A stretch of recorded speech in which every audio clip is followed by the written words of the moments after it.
Vamos lá. Se você está aqui, provavelmente você já possui interesse pela área de tecnologia, seja por conta de jogos, da internet, mas talvez você tenha certo receio por conta de ser uma área que está crescendo muito. O meu nome é Leonardo Cartabil, eu sou estudante de engenharia de software e trabalho na área de tecnologia há mais de 10 anos. Hoje eu trabalho como especialista em qualidade de software. E eu já passei pelo vale escuro que você se encontra em relação à programação e eu estou aqui para te ajudar nisso. Esse vai ser o meu projeto de extensão para a faculdade com o objetivo de compartilhar os meus conhecimentos com a comunidade. Comigo você vai aprender na prática sobre algoritmos, linguagens de programação, algumas curiosidades históricas sobre programação, desenvolvimento de software e engenharia de software. Então, sem mais enrolação, vamos nessa. O que são algoritmos? Eu acredito que você já tenha uma certa noção sobre o que são algoritmos, mas é bem importante a gente revisar esse conceito. Talvez você entenda que os algoritmos hoje influenciam diretamente e indiretamente em várias partes da nossa vida, seja através de propagandas personalizadas, a escolha da música, a escolha da rota que a gente faz na cidade, ou dos conteúdos que a gente vai consumir. Os algoritmos formam sistemas complexos que fazem parte do nosso dia a dia. Mas na essência, em doses pequenas, os algoritmos são até bem simples. Pareceu que o algoritmo é uma droga nova, né? Se eu sonhar que você está usando algoritmo, eu vou ter muito. Ontem minha namorada me falou: amor, você pode passar amanhã no mercado? Se o sabão em pó daquela marca lá tiver menos de R$ 20 a caixa, traz 2 para casa. Se não, compra uma só. Eu cheguei lá e a caixa estava custando R$ 20,50. Eu paguei e fui embora. Difícil foi eu explicar para ela por que eu não tinha trazido a caixa para casa. Ela não aceita que não foi isso que ela pediu.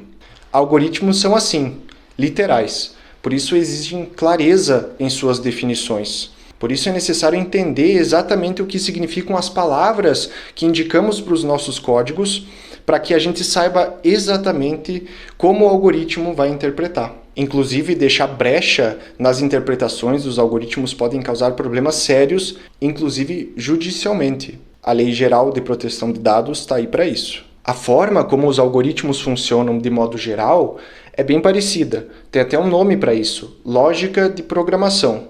E para aprender sobre lógica de programação, não é necessário que você escolha e se especialize em uma linguagem de programação. Inclusive, fica a minha dica para você estudar primeiro lógica de programação e estrutura de dados antes de se especializar em uma linguagem. Isso vai permitir que você aprenda qualquer linguagem de programação que você quiser. Na sequência, a gente vai lá para o computador e eu vou te mostrar 3 algoritmos. Um básico, um intermediário e um pouco mais desafiador.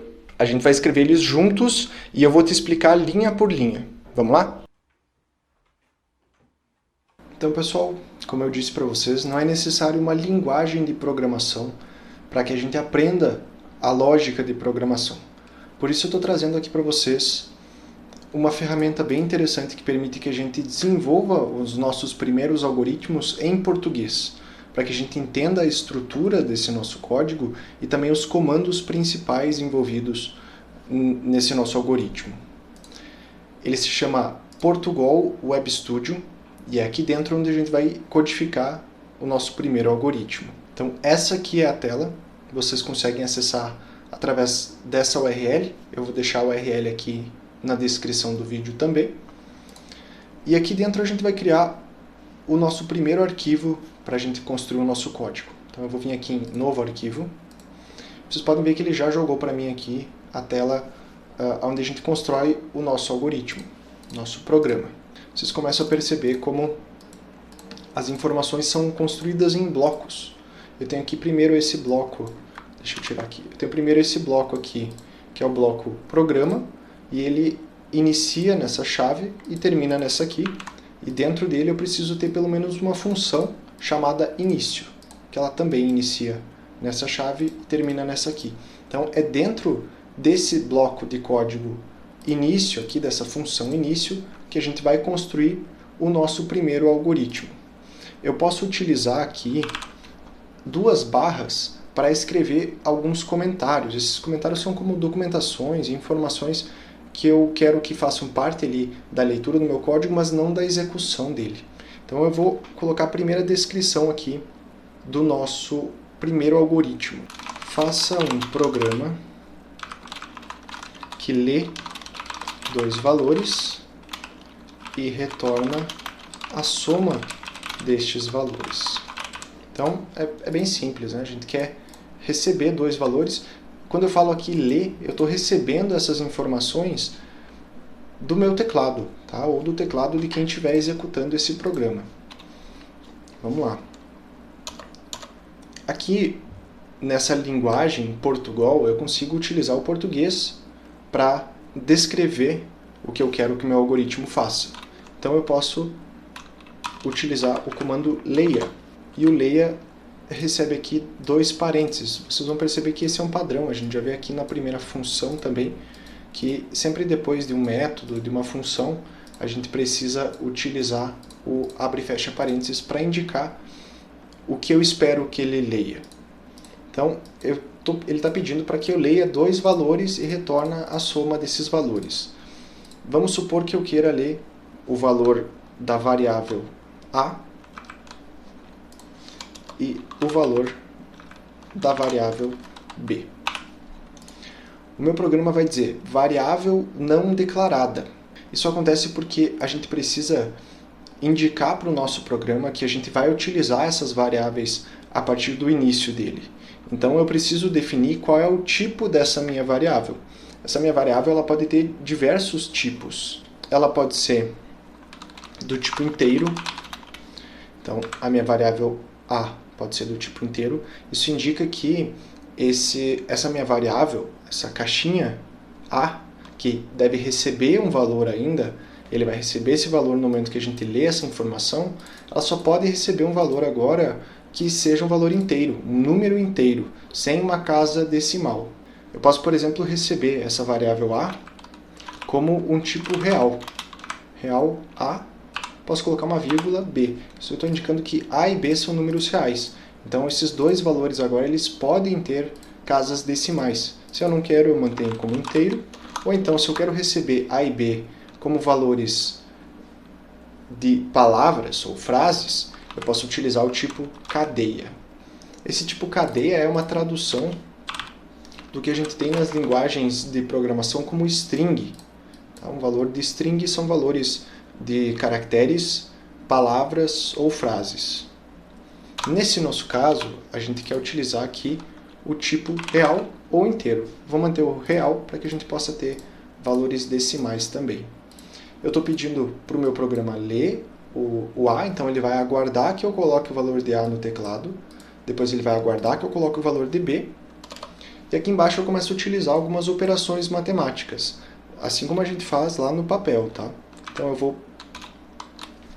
vou criar aqui mais uma variável também do tipo real, que é a soma, que vai receber a soma desses valores, e aqui eu vou atribuir o valor A mais B para essa minha variável soma. Então, soma recebe, aqui eu estou dizendo que o valor que está na direita dele está sendo atribuído a essa caixinha, essa variável soma. Isso permite que eu mostre essas informações. Então, eu tenho mais um comando aqui no Portugal, que é o escreva. O escreva vai fazer com que esse nosso algoritmo, a informação que a gente colocar aqui dentro dele, seja mostrado no console. O console é onde a gente vai visualizar aqui o nosso programa rodando depois. Então aqui vou pedir para ele mostrar a soma. Então um programa bem simples, recebe, lê dois valores e retorna, mostra para a gente o valor da soma destes valores. Eu tenho esse botão aqui na esquerda que eu posso executar e ele vai rodar o programinha para mim aqui embaixo. Vocês podem ver que ele começou a rodar e ele só está aguardando a entrada do primeiro valor. Então eu vou colocar aqui o valor 1. Ele desceu uma linha, significa que ele está aguardando agora o valor de B, né? Eu vou colocar aqui 2. Beleza, ele retornou para mim 3 e deu o programa finalizado, tempo de execução. Para facilitar, para que a pessoa não fique aguardando, eu posso utilizar a própria função escreva, o próprio comando escreva, para indicar o que eu espero do meu usuário. Então, escreva, e eu vou colocar aqui dentro uma informação entre aspas, Essa informação entre aspas vai indicar que não é uma variável o que eu vou colocar aqui. Então, se eu escrever aqui soma, ele não vai mostrar o que eu tenho dentro de soma. Ele vai escrever literalmente soma. Eu vou rodar isso para vocês verem. Olha só, a primeira coisa que ele mostra é soma. Então, o que eu quero fazer aqui é pedir para o meu usuário, então, indique o valor de A. 2 pontos, dei um espacinho aqui para ele deixar um espaço aqui no nosso texto. No momento que eu rodar, ele vai ficar guardando o nosso valor de A. Então, eu vou colocar aqui o valor 1. O B ainda não tem essa tratativa, então ele vai ficar esperando vazio.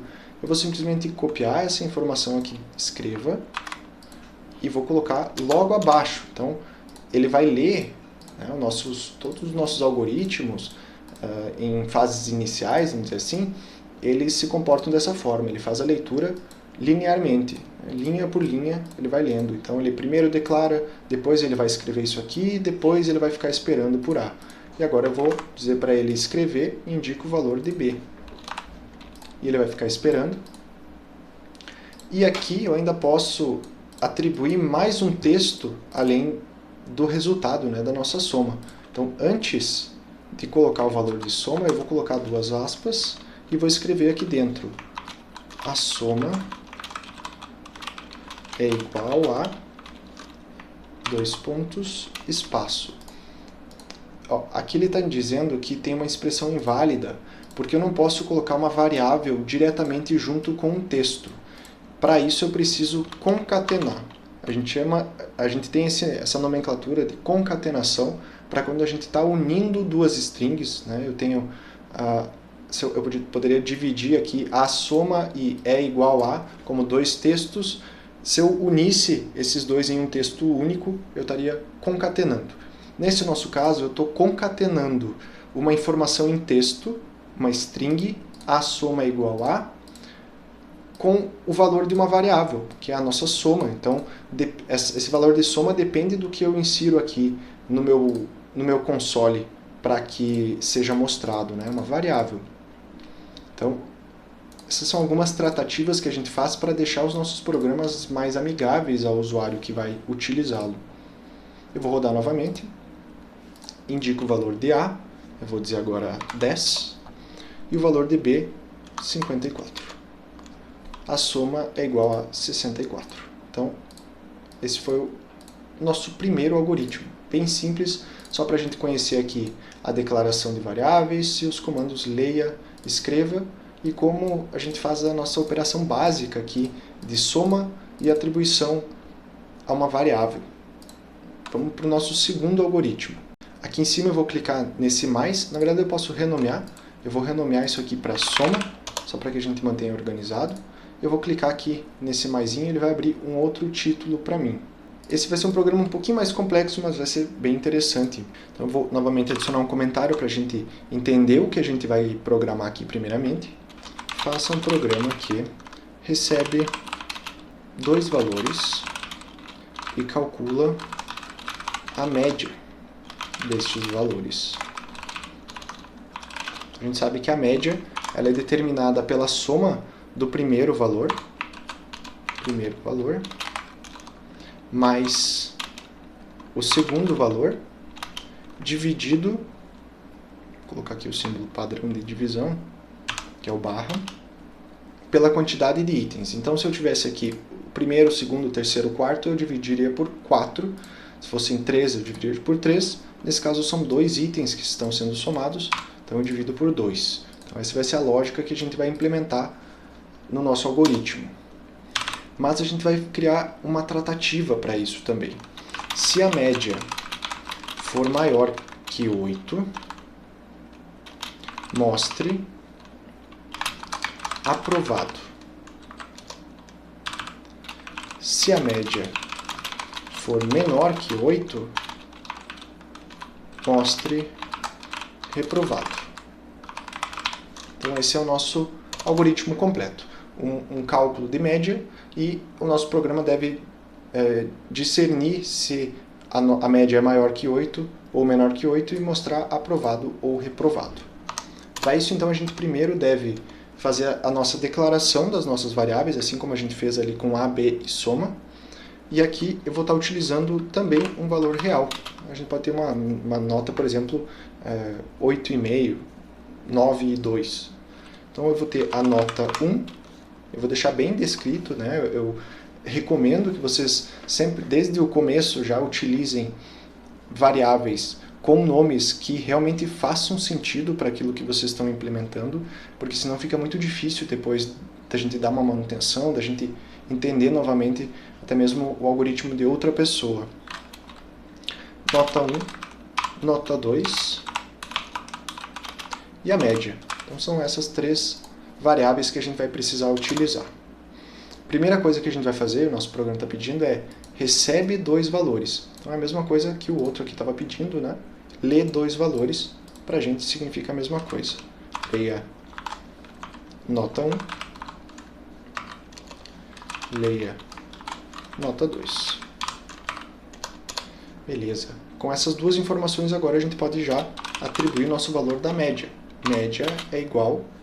Aqui eu vou precisar utilizar parênteses. Da mesma forma como na matemática comum ali no papel, a gente precisa primeiro fazer o cálculo que está dentro dos parênteses, depois ele faz a divisão, depois a multiplicação, da esquerda para a direita. Aqui nos nossos algoritmos a gente também tem essa mesma lógica. Então o que eu colocar primeiro aqui dentro dos nossos parênteses é o que ele vai realizar primeiro na operação matemática. Então eu vou precisar somar nota 1 mais a nota 2. O que eu obter de resultado, né, de nota 1 mais nota 2, eu divido por 2. Então, dependendo das informações que ele lê, ele vai fazer esse cálculo e vai guardar dentro de média.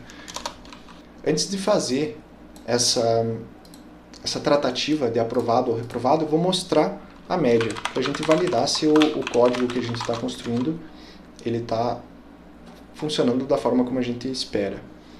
Vou simplesmente mostrar a média. Vou executar meu programa. Vocês podem ver, não tem nenhuma tratativa, então ele está só esperando. A minha primeira nota foi 10. A minha segunda nota foi 8. A média, 18 dividido por 2 deveria ser 9. 9. Agora eu vou fazer aquela mesma tratativa de antes, né? Vou utilizar o escreva aqui para indicar para o meu usuário o que ele deve inserir. Escreva, insira a primeira nota.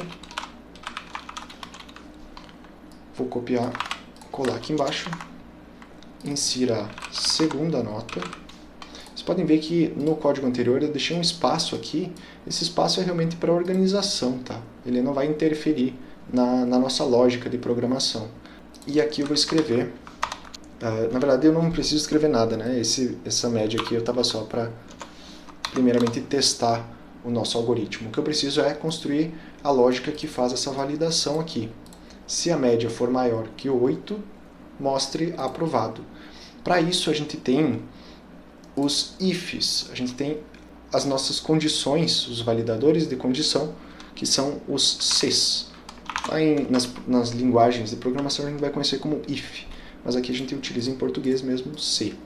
Então, C alguma coisa.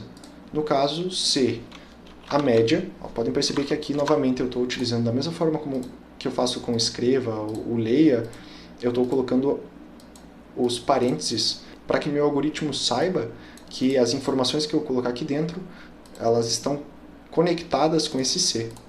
Então, C a média maior ou igual a 8. Então aqui a gente já tem 2 símbolos novos, né? Eu estou indicando aqui com o maior, então sempre naquela regrinha a partezinha maior, a boquinha maior aberta aqui para o lado de cá, está indicando que a média tem que ser maior ou igual a 8. Então eu vou indicar o que eu vou fazer dentro de chaves, da mesma forma como a gente viu aqui em cima, né? Todos os blocos de código, conforme a gente for construindo, a gente precisa indicar esse abre e fecha chaves. E aqui dentro, sim, eu vou escrever. Então, escreva. Então, se a média for maior que 8, mostre aprovado. Vou colocar aqui dentro. Eu tenho 2 opções, pessoal. Eu posso construir mais um C, média menor que 8. E aí colocar o meu escreva reprovado. Mas para não precisar indicar isso, eu posso utilizar o senão.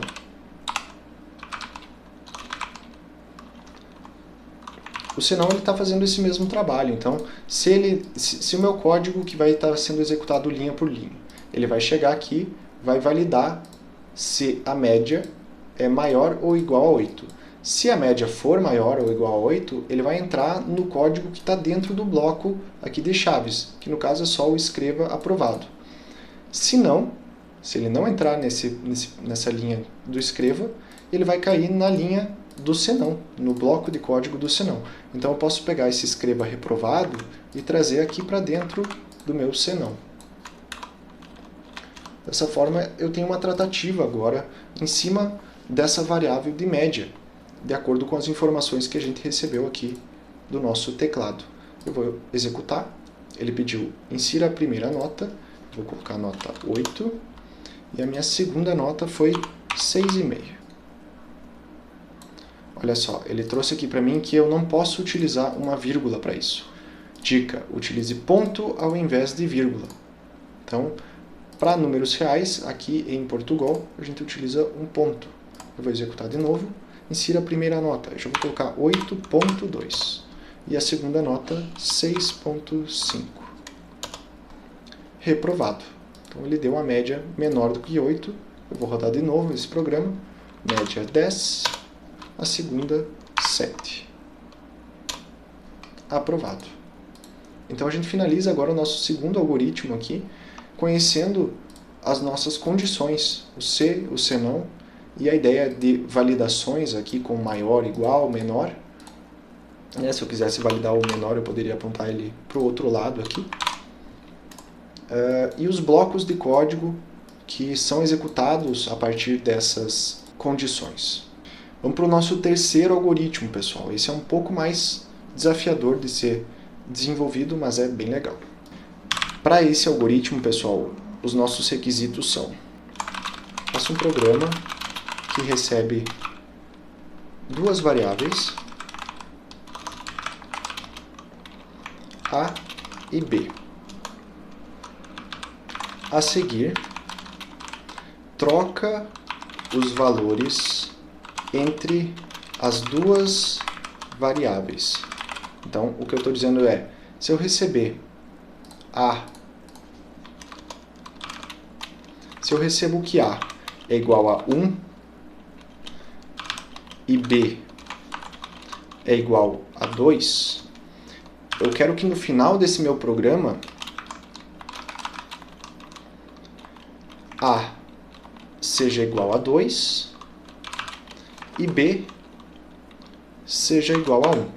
Tenho que inverter a informação que eu receber do meu teclado. Isso parece bem simples, mas a resolução disso aqui não é tão simples assim. A gente precisa, a gente vai se aprofundar aqui nesse exemplo, no quão literal é um algoritmo. Então vamos começar ali pela nossa base, né? Vamos trabalhar com valores inteiros agora, inteiro, A e B.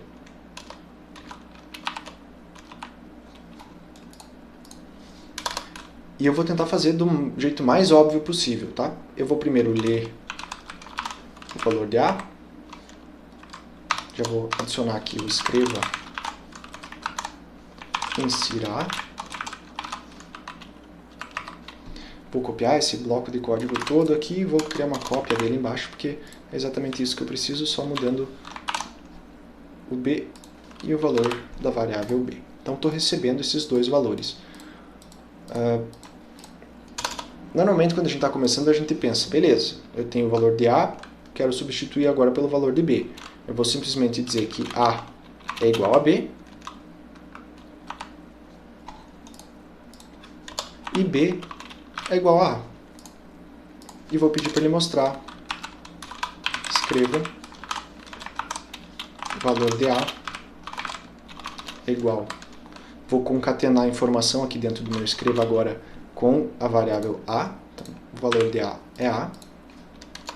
Vou copiar essa mesma linha, vou colar aqui embaixo, só substituir para que a gente possa mostrar agora o valor de B. Vamos executar isso aqui para a gente... Vamos executar isso aqui agora para a gente ver como ele se comporta. Insira o valor de A. Eu vou fazer esse mesmo exemplo aqui, tá? 1. O valor de B, 2. Valor de A, 2. Valor de B, 2. Opa, não era isso que a gente estava pedindo. A gente queria que eles trocassem de valor. Vamos entender o que aconteceu. Aqui, pessoal, vou ensinar mais uma coisinha aqui nesse meio tempo. Vocês perceberam que aqui ele não quebrou a linha, tá? No momento que a gente coloca dois escrevas, ele acaba seguindo no nosso console aqui como uma coisa única. Para evitar isso, a gente pode colocar um contrabarra N como uma concatenação aqui do nosso primeiro escreva, né? Então, eu concateno como se fosse mais uma informação aqui depois do A, um contrabarra N, vou executar de novo, inserir essas mesmas informações, e agora sim ele traz esse valor quebrado, mas segue o mistério. Por que A ficou com 2 e B ficou com 2 também, sendo que esses eram os valores somente de B? Para onde foi o valor 1? Vamos fazer aqui o que a gente chama de teste de mesa, que é a gente ir analisando passo a passo o que a gente está recebendo. Então vamos começar aqui no leia A. Leia A recebeu o valor 1. Depois escreva, insira B, ele vai ler o valor B e a gente vai passar o valor 2. Vamos analisando agora parte por parte aqui. O valor de A vai receber o valor de B. B é 2. Então aqui A é igual a 2. E no momento que a gente for fazer o B é igual a gente tem que lembrar que o A já não é mais esse valor aqui. A gente modificou esse valor na linha acima. Então o que ele vai estar recebendo aqui é B é igual a este A aqui, né? Que a gente modificou ele logo aqui em cima. Então B é igual a 2 também. Por isso que no momento que a gente mostrou essas duas informações aqui, ficou dessa forma, ficou duplicado. A gente precisa aqui uma forma de salvar essa informação, salvar um dos valores dessas variáveis para que a gente possa acessar mesmo tendo modificado o primeiro valor. No caso, a gente vai modificar o valor de A, a gente precisa salvar o valor de A antes de modificar esse valor para que a gente consiga atribuir isso à variável B depois. Para isso a gente utiliza variáveis auxiliares. Deixa eu apagar os comentários. Para isso, pessoal, a gente vai vir aqui e vai atribuir uma nova variável. Vou chamar ela de aux, de auxiliar. Por que eu criei essa aux? Antes de modificar o meu valor de A, eu preciso guardar o valor dele. Porque vocês perceberam, né? O valor 1 aqui ele se perdeu entre as variáveis. Então eu vou dizer que aux é igual a A. Então agora eu tenho que, se eu inserir o valor 1 aqui, o meu valor de aux é igual a 1. Agora sim, eu vou atribuir o valor de A, o valor que eu tinha em B. Então se eu tenho aqui 2, eu vou passar a ter A como 2. E o meu valor de B, eu deixo de atribuir o valor de A a ele, senão eu vou estar buscando 2, e passo a atribuir o valor de aux, que é a minha variável auxiliar. Aux. E aí, B é igual a 1. Vamos rodar isso aqui. Insiro o valor de A, 1, B, 2, valor de A, 2, valor de B, 1. Isso vai funcionar para qualquer valor, né? 543, 758, ele vai inverter. O valor de B ficou como 543, A 758. Então então isso é a atenção que a gente precisa prestar realmente nessa questão de atribuição de variáveis, modificação de variáveis, para que a gente não perca nenhum valor no meio desse processo, porque o nosso algoritmo é literal. Ele não consegue ter uma memória assim como a gente tinha, de que o valor de A era 1 no início. Então é isso, pessoal. 3 algoritmos aqui para a gente aprender um pouco mais sobre lógica de programação, para a gente conhecer algumas funções primordiais da programação, como o leia, o escreva, essa ideia de atribuição de variáveis, tipagem de variáveis. A gente conheceu também o if, o else, né, o se e o senão, com as validações de condições ali que são primordiais. Praticamente todos os algoritmos que a gente vai escrever daqui para frente utilizam essas condições. E é isso, pessoal. Eu vou encerrar por aqui esse primeiro vídeo, mas se você se interessou, quer aprender mais sobre programação comigo e acha que essa área é para você sim, todos os vídeos já estão disponíveis no canal. No próximo vídeo nós vamos configurar a nossa máquina para programar em Python. Sim, nós vamos aprender a nossa primeira linguagem de programação. Então se você está curtindo, deixa seu like, acesse o canal e curta a programação.